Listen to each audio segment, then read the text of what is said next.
Welcome to the Dream Big Revolution with LeAnn Hilger. You got it. Anything you need, you got it. Anything at all, you got it. Are you ready to live the life that you want? It's time for the Dream Big Revolution with LeAnn Hilger. The next hour will inspire you to find health, wealth, and happiness. Success is straight ahead. And now, here's your host, LeAnn Hilger. Hi, everybody, and welcome to the Dream Big Revolution. We have an exciting show for you today. I'm so excited about this show, and we have a great guest, back by popular demand. Today we are talking about the secrets to financial success, and we have Dr. John F. DeMartini today with us. And you might know him from The Secret, from the movie The Secret, or from some of his many, many publications, including the Breakthrough Experience. But first, before we get to Dr. John DeMartini, let me tell you a little bit about the Dream Big Revolution. The Dream Big Revolution is about you getting to live your dream life, and you get to do that by helping other people get what they want. So you do this by getting very clear about what you want, and then break your dreams down into smaller and smaller pieces until you can figure out something that takes less than a minute that you can start doing today. And that's the key. And then find a friend or a colleague and get them to do the same thing. And then if you like, drop us an email and let us know how your dreams are coming along. We love to hear from you on the Dream Big Revolution. And stop wasting time. Get what you want. Live your dream life. The guts to succeed. You've got it. We have a very special guest on. You've heard him on this show before. We love having him.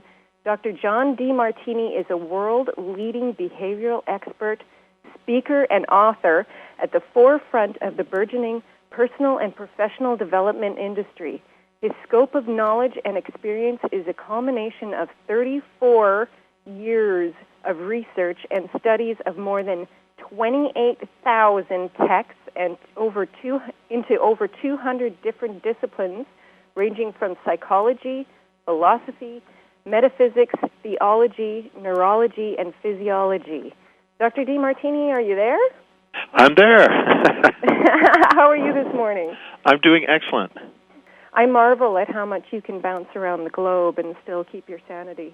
I always say the universe is my playground, the world is my home, every country is another room in the house, and every city is another platform I get to share my heart and soul. I just love that, because I always say to people, the world is a great big place. There's so much to see and experience, and I love to travel and meet people of different cultures and see what their life is like. And so I admire your ability to do that. I've been blessed. I love traveling. I'm traveling when I'm even in between traveling. So now you're best known for The Secret, I think, but do you know how many texts how many publications you've had, how many CDs and DVDs and books you've put out? Oh gosh, I don't know. I put out well over 1,000 CDs, but they used to be called tapes over the last 30-something years, and books, many books. So I don't know. I'd have to go calculate them all, because some of them are retired, and I don't use them anymore, and then I've put up new ones. So they're constantly coming out new ones. We have about 4 new ones this last month. You are such an avid writer that you constantly have new and wonderful products that you put out. And today, just to remind everybody, we're talking about the secrets to financial success. And thank you for putting this out on audio tape so that I can listen to it while I'm traveling. Yeah, I love that topic, because so many people undervalue themselves and undervalue money and undervalue providing service, that they hold themselves back, and then they end up living their life working for money instead of having money work for them. That's right. We had Michael Lecter on about a month ago, and he's from the Rich Dad Poor Dad. His wife is Sharon Lecter, who wrote Rich Dad Poor Dad, and we were talking about how people in our culture were just raised to go to work and stay at a job for 50 years, and that's not possible anymore. And people are struggling to make ends meet, and one of the ways that they can do that is what he was promoting was entrepreneurism. and making investments, making your money work for you. you pay the most amount of taxes working for others. You pay a little bit less taxes working for yourself. And then if you can organize and structure your business management in such a way where other people are investing in you, you can pay the least taxes. So the more knowledge and the more inspiration you have about mastering money, the less you have to pay and the more you get to keep. And that's the beauty about that economic game. And knowing those laws and those rules and the principles are to our advantage. I might as well have money working for me and be its master than its slave. Most people don't realize how much they're paying in taxes, and I believe taxes are necessary. We need them to fund our roads and our schools and hospitals, etc. However, most people don't realize they're working till May or June of every year before they actually start putting money in their own pocket. Well, I think that you do have to have taxes. You don't want to be in a country without them because it's not fulfilling. Mm-hmm. So you want to pay your taxes, but you don't want to pay unnecessary taxes, and you don't want to be working and being told what you're worth by other people when you have the capacity to value yourself and increase your income and serve more people, reach more people. So the real money is basically an expression of services rendered, and if you're willing to do more service, you're willing to have more money. That's the key. So you want to have a no-limit experience of serving people so you can have a no-limit experience of receiving income. I think that's very true, and that's one of the reasons that we have you on the show today is I believe that we need a different mindset about money. It's almost like money is something that we don't want to talk about. It's not talked about in polite company. I would say that the each individual has a set of values, and whatever's highest on their value, they tend to master, and whatever's low on their value, they tend to avoid.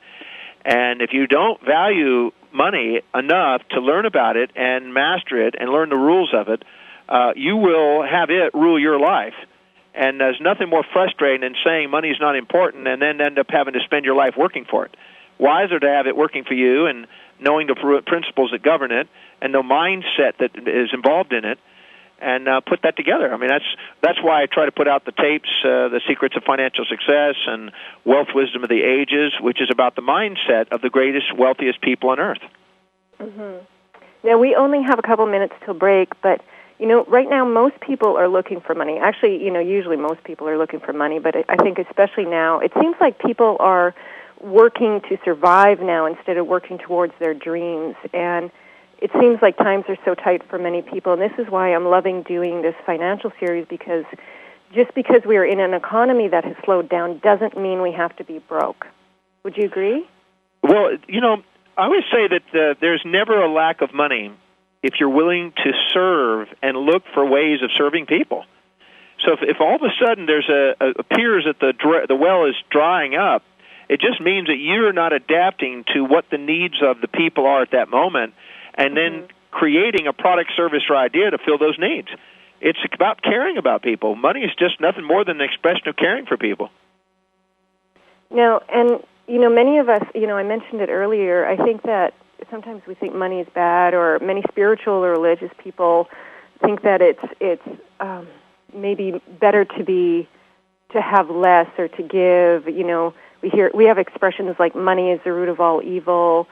Rich people aren't happy. Money isn't bad or good. It's just a tool of exchange. Well, the thing is it's not more blessed to give than to receive. That's not true, because if it was more blessed to give than to receive, whoever you're giving to is cursed, because they're receiving without any giving.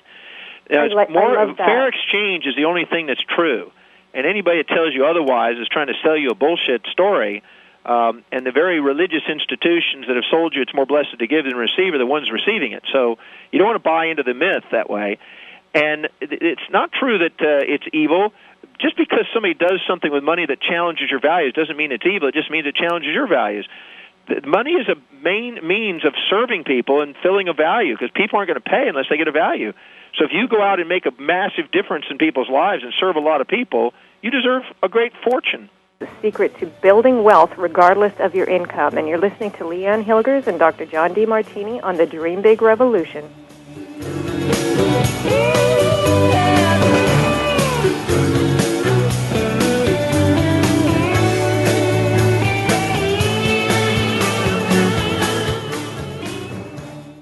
It's time to realize your dreams. LeAnn Hilgers is ready to speak to your organization or event about success. A Jill of all trades, LeAnn is a model, singer, performer, a national champion in martial arts, and holds a master's degree in information systems. LeAnn is the portrait of success. After battling a chronic disease, LeAnn healed her way through martial arts. She relocated to New Zealand and won a silver medal at the ITFNZ 2004 Nationals. LeAnn now travels the world delivering messages of hope and encouragement. Her lively yet relaxed presentation puts her in high demand to speak at top organizations and events throughout the world. LeAnn shares her setback to success story and shows that no matter where we are in life, our dreams can be realized. What if what is meant for you is bigger and better than anything you can imagine? Anything you want, you got it.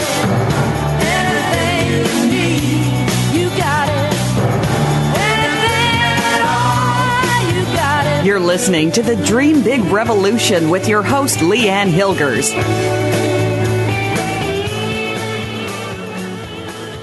Hi, everybody, and welcome back. We have Dr. John DeMartini on the line, and we're talking about the secrets to financial success. We were talking about fair exchange, and I know one of the biggest influencers on personal wealth is our perception of our own, I'm going to call it self-worth. Well, you know, what happens is anytime you do something that goes against your own ambitions, drives, values, etc., you tend to minimize yourself. Anytime you do something that supports that, you tend to grow yourself. So you tend to either minimize or exaggerate yourself. And when you do, when you exaggerate yourself, you tend to think narcissistically. You start to think, well, by God, other people ought to do something for me now. When you minimize yourself, you start thinking altruistically, God, I better do something for other people. When you're true to yourself and not exaggerating or minimizing yourself, you understand the importance of fair exchange. So nature is intending the grail, the fair exchange mark.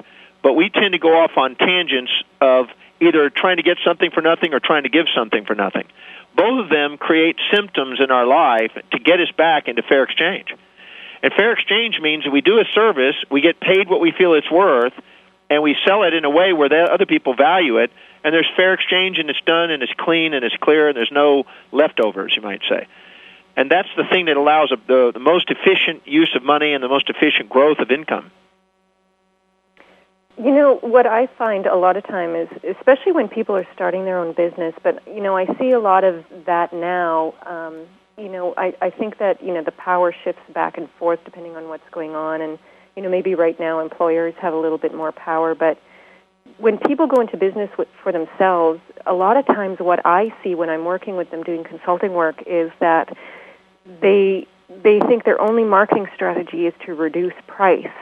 And I always discourage them against doing that, because if this was true, if that was why people were buying, we would always shop at the cheapest stores, we would always eat the cheapest food, we would always wear the cheapest clothes all the time, and we don't do that. But so often people devalue themselves, and they think that that's the only way that they can compete. So well, I think it's wiser to do a value add more so than a value subtract. Mm-hmm. I think it's wiser to go in there and add more value. Think of communication hooks, if you will, that will allow them to get the value of what you're offering and add more value. If you do, you don't have to lower the price. Lowering the price usually means inability to communicate value to people. Now, I'm not saying that for volume, a sliding scale for volume is not unwise, but to lower the price just to get the business, it's wiser to raise the value, offer a special extra value to the service. Now, regardless of the economic situation we're in, and, you know, people talk about this economy, whatever this means. I keep saying that, this economy. People always say this economy. I'm not sure what this is. So regardless of the economic situation that we're in, people don't save. Like, we can be in a great economic situation, and people still don't save, and we blame this economy, but we weren't really saving before the economic downturn hit. Well, in the United States, according to the stats that I just recently read, I'm not sure how accurate, but I think it was 11,000 people they interviewed, we were saving between 0 and 1% in America, and probably in Canada pretty similar, maybe a little bit more, up until this last year, 2008. And then what happened was this year it's gone up. So now the rate of savings has gone between 3 and 5% temporarily because people are going, oops, we got to do something. We got ourselves in debt. So there's been an actual increase in savings according to what the stats are showing right now. But the second the markets turn again, which they're doing, people tend to forget, and they repeat their history, and then they start living in debt again. So I think it's wise that when other people are living in debt, it's the wise thing to do is to be saving a portion of your income. I say 50% of whatever I generate. I've been doing that for years, decades, in fact. And I tell you, when you do, you start having money work for you instead of you working for money. Mm-hmm. Can you explain, I want to be very clear on that because maybe some people aren't clear about that, money working for you. Well, if you never save money and invest money, you'll work your whole life for it, and you'll tend to raise your lifestyle, and then you'll always be in debt. But if you start to save a portion of it, there's a whole lot of benefit to come out of that. Once you start to save, which is no risk, there's zero risk in saving money, because the worst thing that can happen is you always turn around and pay your bills with it. But if you start to save your money and then start to invest your money, it starts gaining compound interest, for one. And as you accumulate some money, you start having a set of ideas popping in your head, a new set of associations with people, a new opportunities to make more money, better interest, higher quality clients, and you just attract more money because people go and give money to where money is. So there's a compounding effect of starting to save and invest money where it starts to work for you. So I learned that in my 20s, and I'm 55 now, so I can't tell you how big a difference that was, because when you value you, the world begins to value you. If you don't, the world waits to value you because it's waiting for you to value you. Mm-hmm. And I think that's what we were talking about with not value added versus value subtraction and your self-worth. That's what I was referring to when I said your self-worth. Now, it doesn't matter. Go ahead.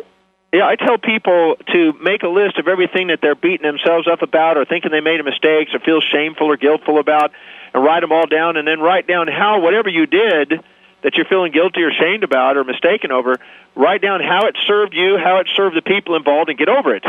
And then get on to appreciating who you are, and then make a list of why saving and investing money and building a business and building wealth would be of value to you. Because if you don't have a big enough reason for doing it, you won't. So I tell people, I literally in one of my seminars, I have people sit down over a series of days and write 1,000 benefits of building a business, saving money, investing money, and building a fortune. And once they have a big enough reason for doing it, they do it. Until they do, they don't. So I make them come in and come up with the reasons why they would do it, because if they don't have a big enough reason for doing it, they won't do it. They won't save their money. They won't invest it. They'll come up with excuses, and they'll come up with reasons why they can't do it instead of reasons why they're going to do it. Mm-hmm. And what you were saying, write down what you were talking about earlier, you outlined in your Breakthrough Experience book. About in my Breakthrough book, and also How to Make One Hell of a Profit and Still Get to Heaven book, both of them have these principles. I'm a firm believer. I learned, as I said, in my 20s to take a portion of whatever I make. And when I started, I didn't know I could do it. I barely thought I could start. I said, well, okay, I can do $10 a day. That's $1 an hour. And then before I knew it, I didn't miss that. And then I raised it, and I kept raising it. And I started raising it every quarter, literally 10% every quarter. And I tell you, what happens is the amount you save doubles every 2 years, and it gets to become a huge fortune when you do. So I just started saving, and I started noticing that I didn't miss the money. And I started saving more and more and more and more until it's 50% of whatever I earn. And I just know that when I do, when you manage money wisely, you get more money to manage. And you get more wealth. And then it works for you, and there's a difference in life. One of the things that you were talking about when I was listening to the CDs prepping for this show is, when on the CDs, I think you say you make people write down 200 benefits to increasing wealth. And it seems like a really arduous task. But it seems like it's really important because if you can list all those benefits, it's more likely, it's more of a motivator to do it. It's more likely that you do it. Just like anything else, I had a lady in California who came to my Breakthrough Experience program in Los Angeles about 2 years ago, almost 2 years ago. Mm-hmm. And she came up to me at the end of the program, and she says, Dr. Martine, that was fabulous. I really loved it. But I do have one last question, something I didn't address over the weekend. I said, well, how come you didn't address it? She said, well, I didn't think to bring it up. I said, okay, well, what is it? She says, my business has been plateaued, and I'd like to take it to a new level, but my overheads are growing, and I'm frustrated. I've been sitting there on the same level for 3 years. I want to grow the business. I've now just resolved my issues with my relationship that I came here for, but I want to work on my business now. I said, so you want to grow your business? She said, yeah. I said, what's the most important thing in your life? She says, my daughter. I said, is this your daughter right here, this 19-year-old girl that's sitting next to you? She goes, yeah. I said, is she the most valuable thing you have in your life? She says, yeah, since I've been divorced, she's the most valuable thing in my life. I said, great. I said, do you mind if you'd follow me? And I asked the 19-year-old girl to go with me. I started walking away with her. I put my arm around her. I said, let's go. And we walked away, and the lady said, where are you going, Dr. DeMartini? I said, I'm taking your daughter. She said, what do you mean you're taking my daughter? I said, I'm taking your daughter. Well, where are you taking her? I said, I'm leaving. She's gone. I'm taking her away from you. Why would you do that? I said, well, because you said that she's the most valuable thing in your life. And she said, yeah. I said, here's the deal. I'm not going to let you see her ever again until you double your business. You will never see her again. And on top of that, you don't know who I am. I'm a dangerous character. I'm in the mafia, I told her. I said, I'm going to take your daughter, and you got literally 90 days to double your business. If you don't, your daughter's going to be gone.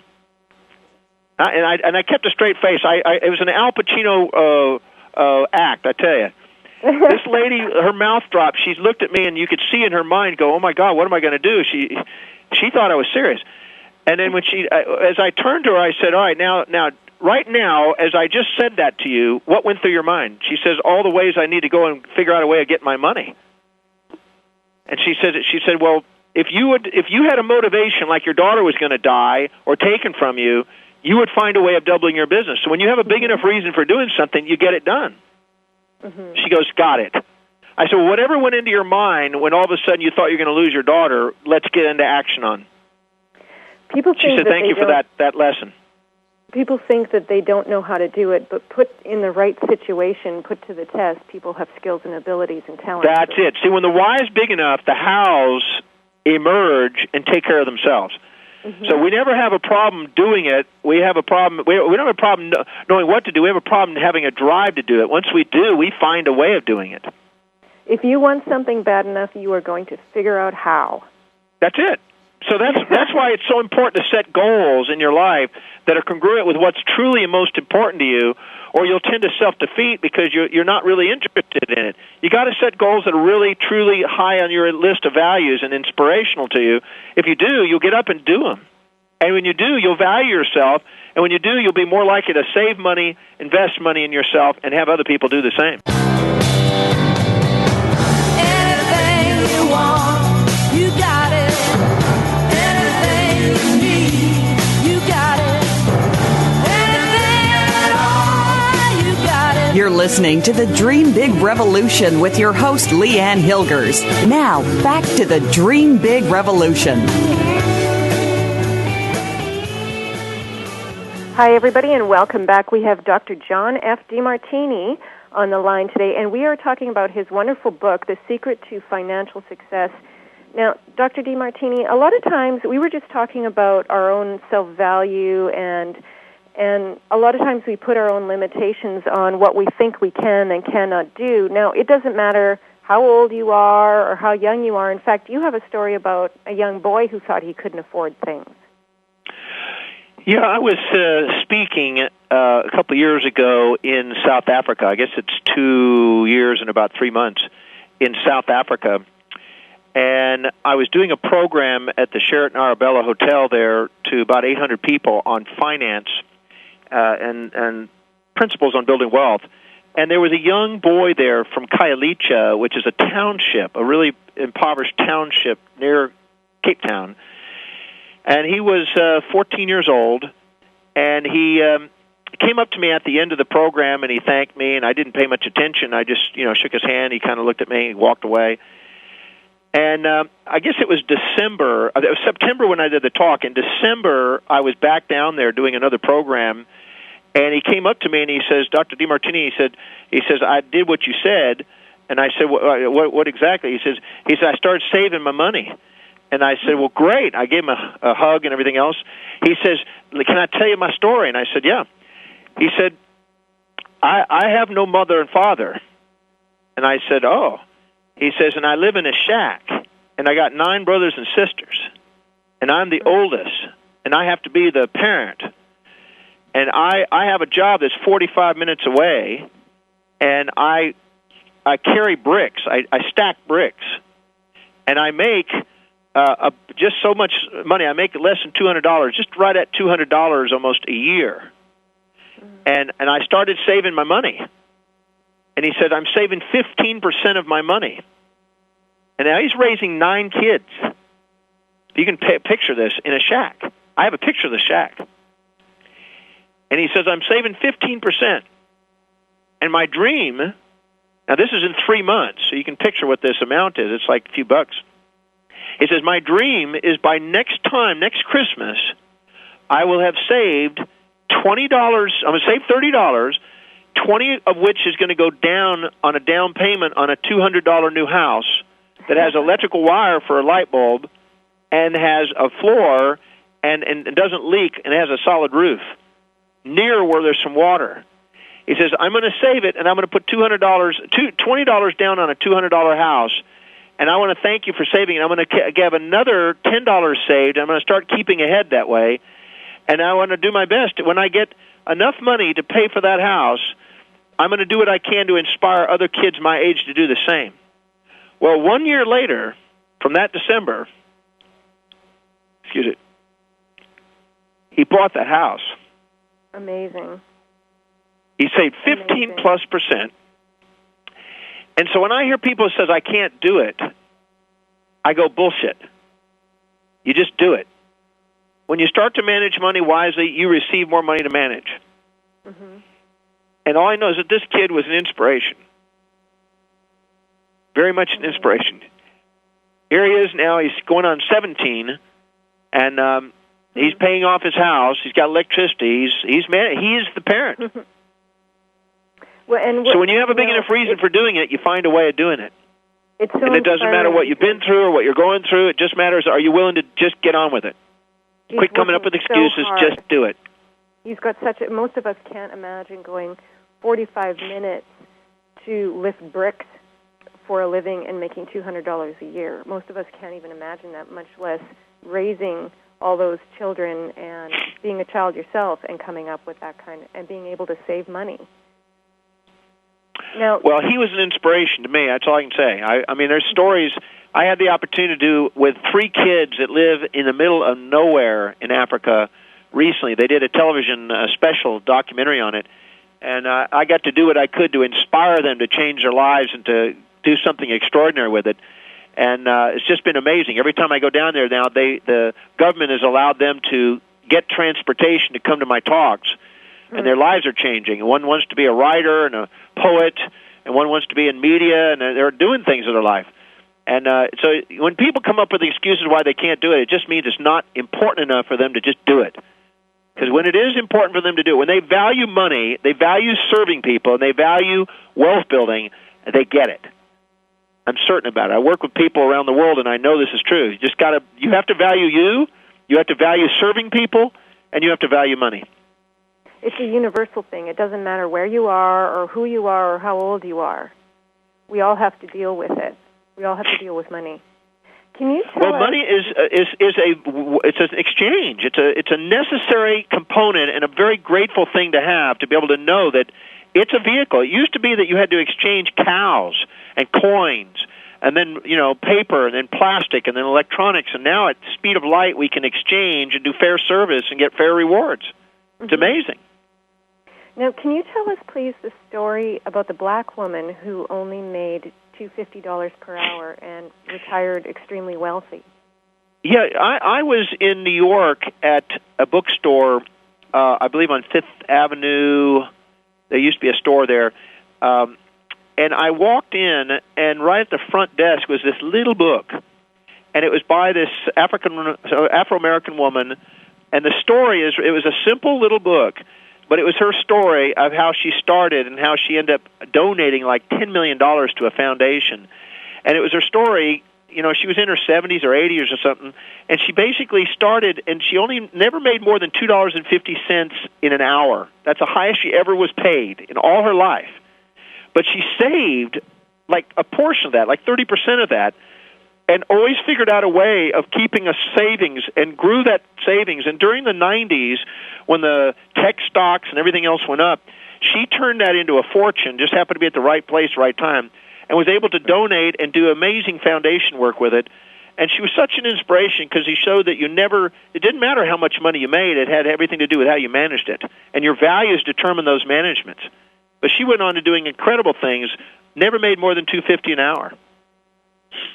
Never made more than $2.50 an hour.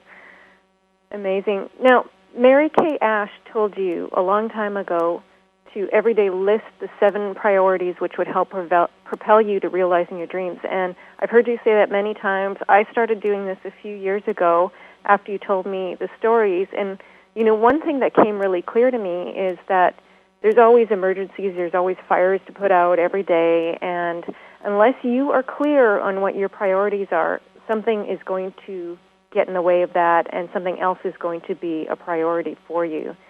And we often believe, well, I have to take care of this emergency, or I have to put out this fire, and then I can start working on my dreams. But if we do that, then we will never actually get to the point of where we're working on our dreams. Well, you have to be willing to get assistance and delegate low-priority things and keep focused on the things that are inspiring to you and the higher-priority things, or otherwise your life will be desperate, not inspired.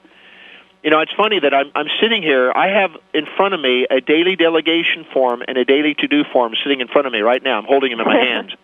And so my Mary Kay Ash story, which is I went up to her many years ago and asked her what were the key things to help a person like myself become an international speaker. And she told me to write down the 6 or 7 highest priority action steps. Well, right here I've got 1, 2, 3, 4, 5, 6, 7, 8, 9 today. Some days it's only 4 or 5, sometimes it's up to 10, but on average it's about 6 or 7. But I write them down and I'm checking them off. I've got 3 left already from this morning. I've got them all done. I've got 3 left, so I may add some new ones to it if I feel I can get ahead on it. But I'm a firm believer in documenting what it is that would be highest on the priority list and get it done that day. You get more done. You get more fulfillment. You get more in direction. You're master of your destiny, not victim of your history.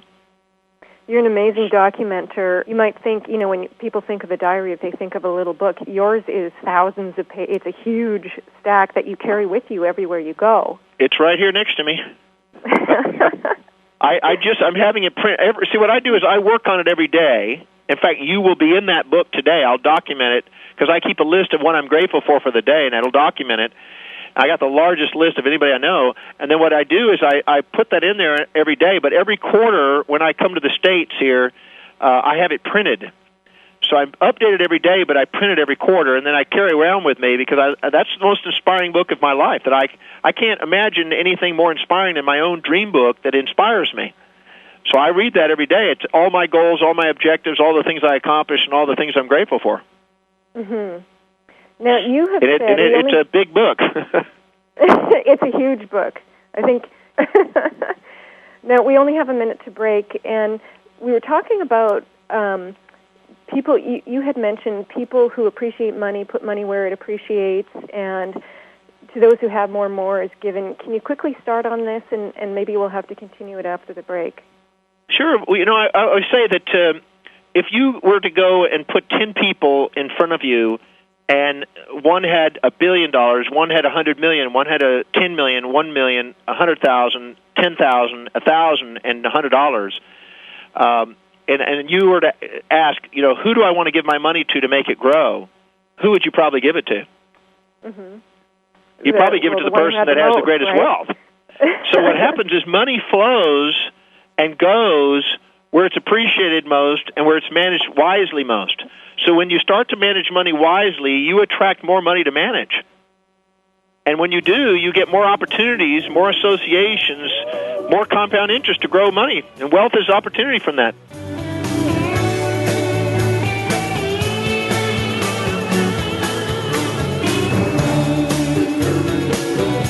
It's time to realize your dreams. LeAnn Hilgers is ready to speak to your organization or event about success. A Jill of all trades, LeAnn is a model, singer, performer, a national champion in martial arts, and holds a master's degree in information systems. LeAnn is the portrait of success. After battling a chronic disease, LeAnn healed her way through martial arts. She relocated to New Zealand and won a silver medal at the ITFNZ 2004 Nationals. LeAnn now travels the world delivering messages of hope and encouragement. Her lively yet relaxed presentation puts her in high demand to speak at top organizations and events throughout the world. LeAnn shares her setback to success story and shows that no matter where we are in life, our dreams can be realized. What if what is meant for you is bigger and better than anything you can imagine? Contact LeAnn Hilgers today. Anything you want, you got it. Anything you need, you got it. Anything at all, you got it. You're listening to the Dream Big Revolution with your host, LeAnn Hilgers. Now, back to the Dream Big Revolution.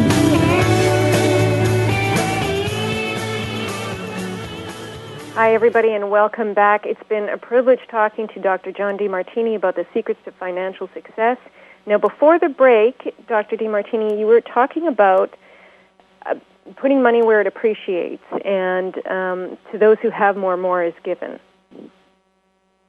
Well, what I'm saying is that my experience is that when I first started saving money many years ago, and I didn't have a whole lot, I didn't have a whole lot of people wanting to take me to dinner or lunch.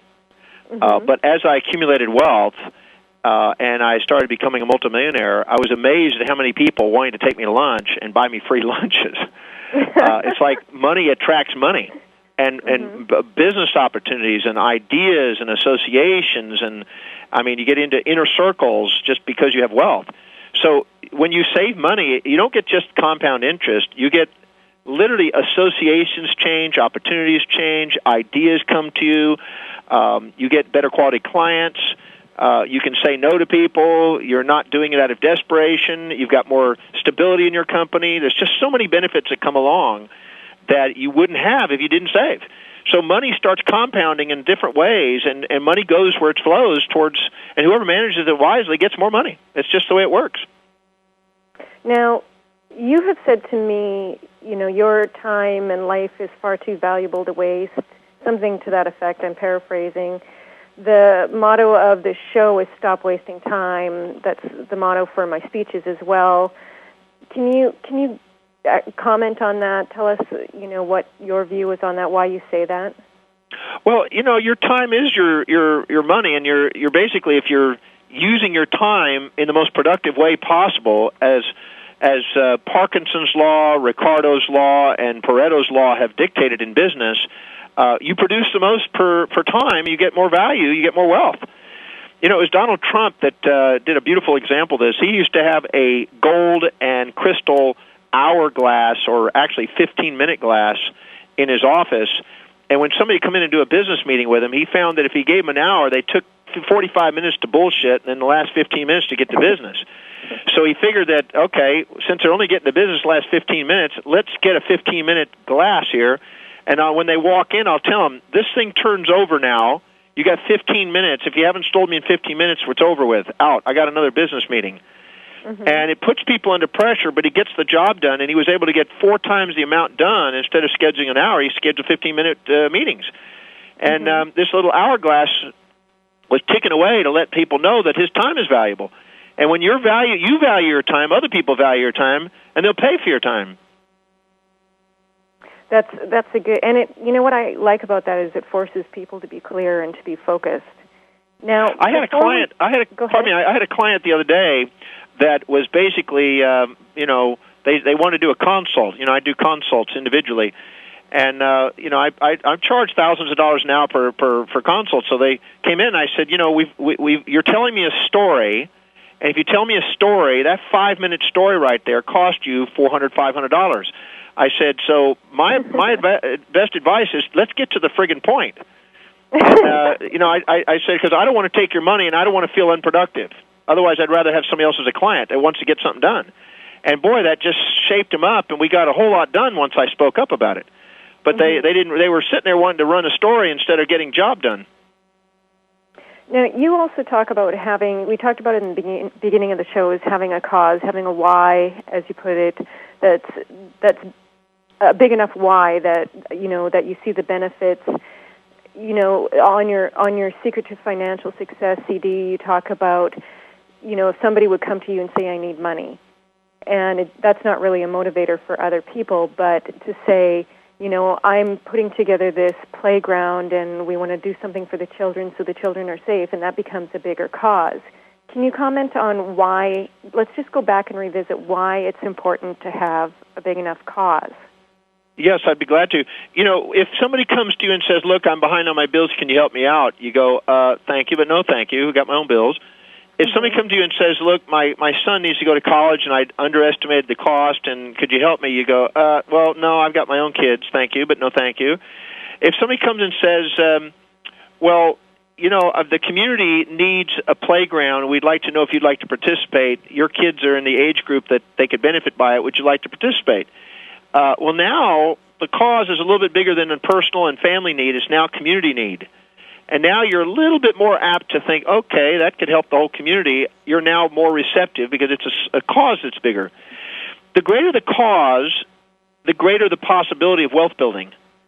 One thing, I did a summary on a DVD called Wealth Wisdom of the Ages, where I took the Book of Wealth, which is a 10-volume set, summarizing the greatest, the greatest financiers in history, the last 6,700 years. And it's a story about Hubert Hale Bancroft and his writings on 10 volumes on the wealthiest individuals through history. And one thing that I found in there is they all had causes. One of them was they wanted to build a China Wall, for instance. Another one, they wanted to build temples in Egypt, the Hanging Walls of Babylon, the Colossus at Rhodes, the Wonders of the World, massive cities, aqueducts. Or they wanted to do something that served millions of people. When they had causes of that magnitude, these individuals became what we would call billionaires today in their times. And the greater the cause, the greater the potential for wealth. Because you'll do things for causes bigger than just yourself. So that's why the greater the cause, the greater the wealth potential. And the greater the cause, the greater the spiritual component. Because now you're doing a service for humanity. And I always say that matter and spirit have to be entwined. Spirit without matter is kind of expressionless, and matter without spirit is motionless. You have to have both of them, and your spiritual cause and your material strategies have to be integrated towards a massive cause for yourself to get great fortunes. I think that's so true, and thank you for clarifying. We only have 2 minutes till the end of the show. Can you please tell us, you're going to be touring around North America right away? Yeah, I'm right here in Houston this week, and I'm doing my Master Planning for Life, where I help people literally plan out to detail all areas of their life. We spend 3 days one-on-one with them, sitting there working around and getting them clear. Because I'm a firm believer. That's what I've been doing for 37 years, firm believer in that. Then I'm going to be going to Los Angeles, and I'll be doing a program at Agape Church here on next Wednesday, and then I'll be doing the Breakthrough Experience there, and we're doing a PBS special. There's lots of things going on. If they'd like to keep up with us, maybe they can go to my Facebook, Dr. John DeMartini Facebook, and that gives you an idea where I'm going and what I'm doing, and I give inspired messages every day there for people, and they can keep up with me that way. Thank you, everyone, for listening, and goodbye till next time. Thank you for listening to the Dream Big Revolution.